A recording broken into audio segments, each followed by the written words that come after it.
Hi, second graders. I hope you had a good weekend.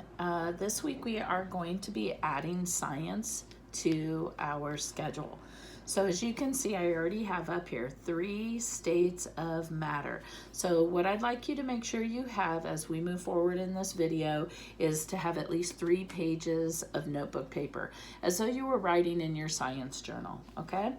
And I'd like you to go ahead on your first page and write 3 states of matter. And then number 1, and start with the word solid. And I noticed as I was starting to do this, I have to be careful because I'm left-handed and I tend to put my hand in the view of the writing. So, okay. And you can pause it to write that, and then I'm going to keep moving forward so we don't run out of video. That's what I'm learning these days.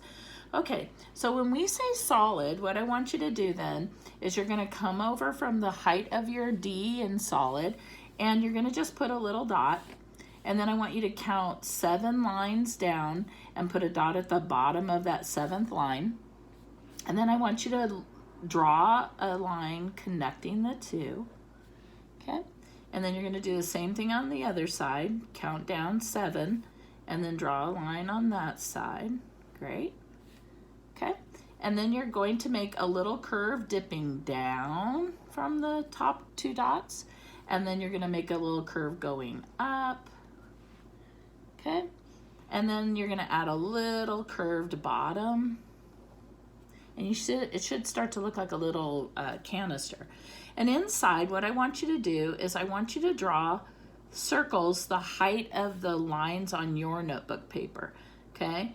And it's okay if they touch each other a little. Try not to overlap them, though. Remember, that would make it look kind of like where they're crisscrossing, right? So, but definitely have them touching each other, kind of in a tight formation, okay? So can you see how I'm doing that? And I'm just using the height of my lines to help me, okay? All right, so it should look something like that, almost like an array of 3 columns, 3 rows, right? So then what I wanna do is we're going to just start with some basic information about a solid. And so we're gonna make a star off to the side, and all I usually do is I make an X, and then I'm just gonna put a line through it. So it looks kind of like an asterisk, okay?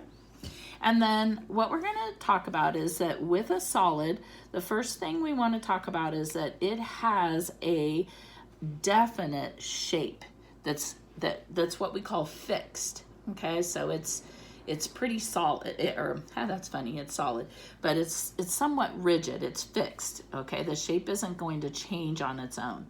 So has a definite D-E-F-I-N-A-T-E,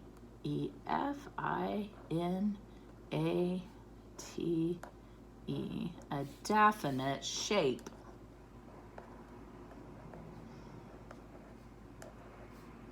And then I'm going to put in parentheses fixed, meaning it is not going to change on its own.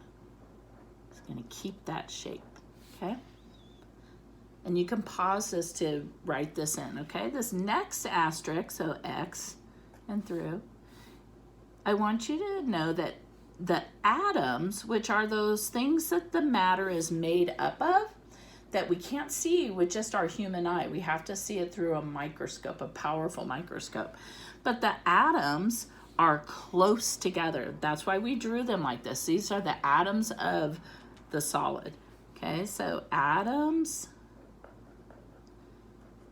are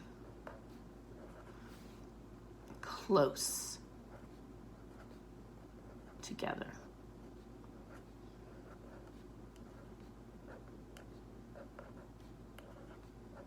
Okay.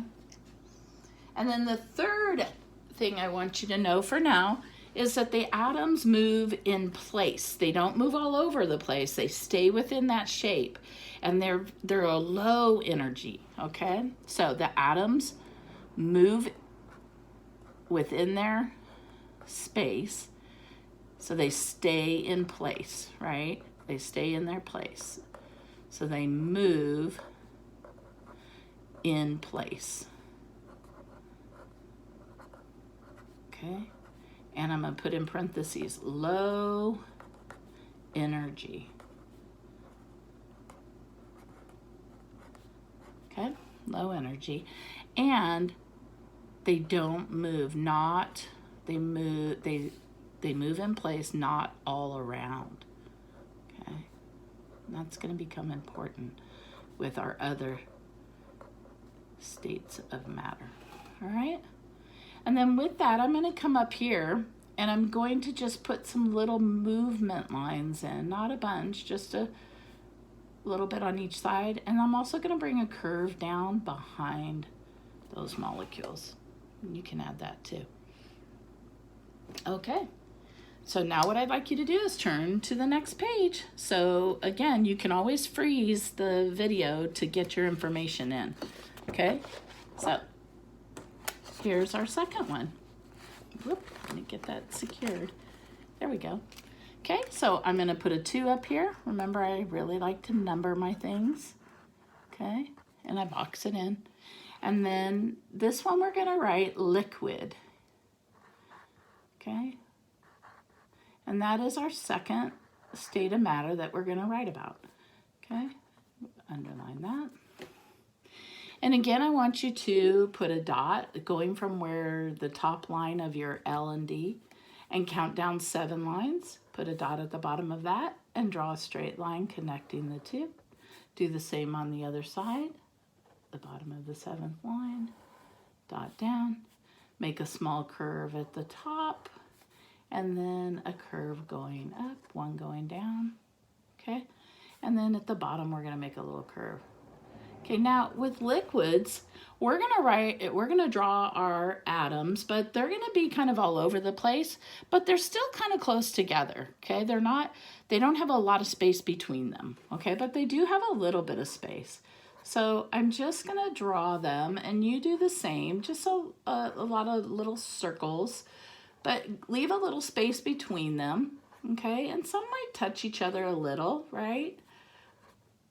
But they have enough space that they can actually move from their place, okay? So I'm just going in and I'm adding these little atoms, okay? And then at the very top, I'm also going to just add another little circle. And then I'm just going to put these lines in there because this is liquid. Okay? And over here, I'll start my first asterisk, an X with a line through the middle. And I want you to know that liquid takes on shape of a container. So it doesn't have its own shape. It takes on the shape of the container. So I'm going to write that now. Takes on shape of a container.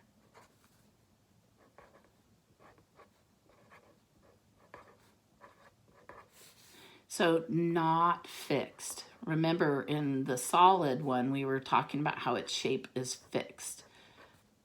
A liquid shape is not fixed. Okay? Your second asterisk is going to be that atoms are close, but can move. They have a higher energy to them. So I could actually like draw lines just moving about between these atoms, right? And they can move around. Atoms, and that's my next sentence I'm going to write, are close, but can move. And they have a higher energy.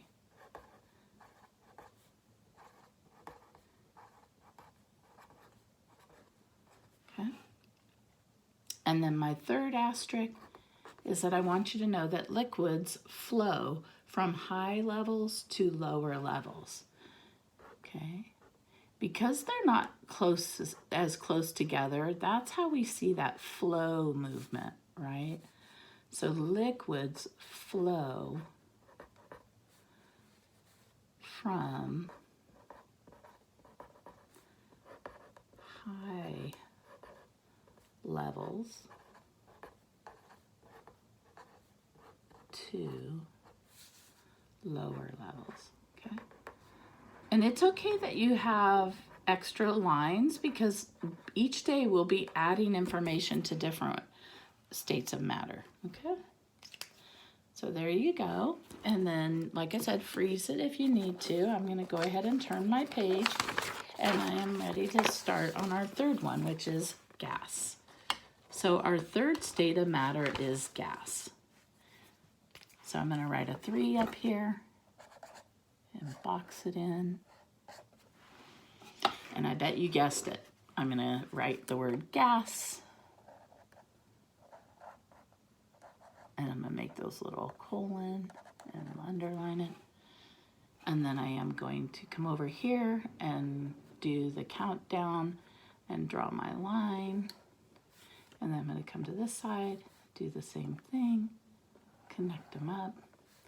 Yes, I'm gonna do a little curve going down, a little curve going up, and I'm gonna do the same on the bottom, a little curve up and down like that, so you can see through the container, okay? And then this time, because it's gas, they're actually quite spread out. They have a lot of space to them. So you're just gonna place them here and there, okay? And you could put these little lines on them, movement lines, okay? Because they definitely move, okay? And then the first asterisk that I want to talk about is that we know that gas takes on the shape of a container. Sounds familiar, right? Like liquids. Okay, so it takes on shape of a container.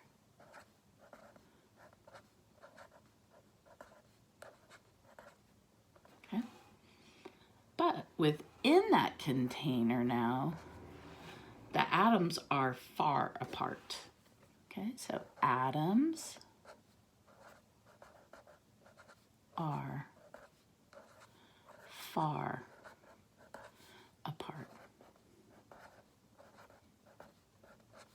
And one of the things I would say is that they move and they vibrate quickly. Okay, so move and vibrate, and that's those little lines we drew. Vibrate quickly. Okay, great. And then finally for today, atoms move freely. As a gas, the atoms move freely, not rigid or fixed. Okay, so atoms move freely, not, we're going to say fixed. And you'll hear the word rigid come back again at a later time. Okay, that's the beginning of our science for today. And what I want you to know is tomorrow we'll meet back again and we will be covering just the solids. And there'll be an activity for you. So I look forward to tomorrow's science, and I hope you enjoyed today's. Have a great day, because it matters.